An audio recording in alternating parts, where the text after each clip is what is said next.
So we're here with Viola Klein, and Viola Klein was born in Czechoslovakia, at least what was Czechoslovakia, and survived the horrors of World War II, had been through some of the most notorious concentration camps, death camps, such as Auschwitz and Bergen-Belsen, and yet here she is in Detroit. It's 2017, and Viola, when you think back after the war, how did you end up in Detroit? Why are you here in Detroit of all places in the world?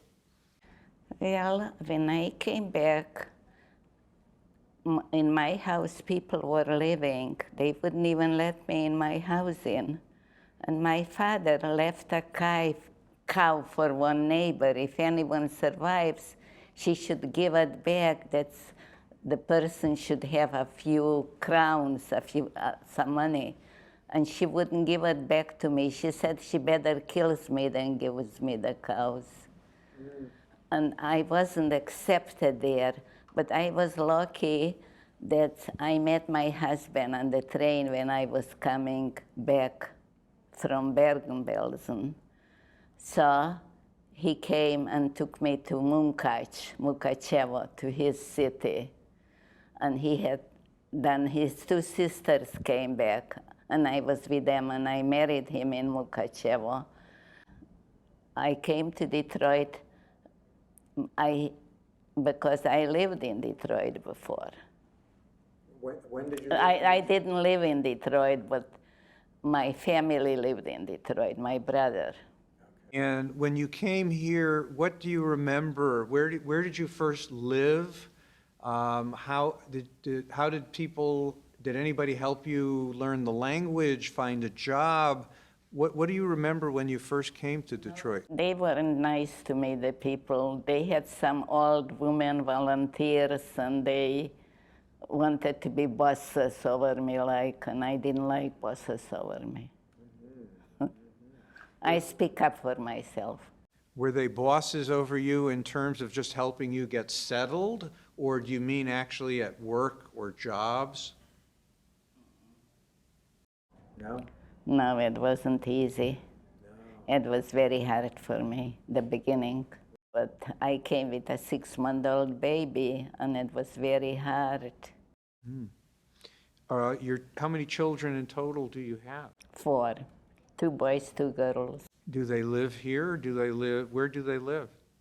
Well, the 2 daughters live in Detroit. One is a doctor, one is a lawyer. And the sons one is a CPA and one is a lawyer. I worked hard. My children should have a good education. Here you are. Here's what you've been through. And here's the wonderful legacy. Here's the mishpacha that you have, and how successful they seem to be and sound like here in the United States. What does it say to you about not just your hard work and your commitment to making sure your children were well educated? What does it say about the United States? Could this have happened in other places? No, no, no. I said the United States was the country who took us in. Who else? Nobody wanted us. So as somebody who as you said, educated, fluent in a number of languages, back in Czechoslovakia, educated, what would you say if you were sitting with a group of people today who were recent immigrants themselves to the United States, or were from countries where there's some question as to whether the United States should be taking in refugees from places that are experiencing a lot of horrible things? What would you say to them? What would you say to the people who are making decisions on whether to allow people who are coming from very bad, dangerous, deadly situations coming to the United States?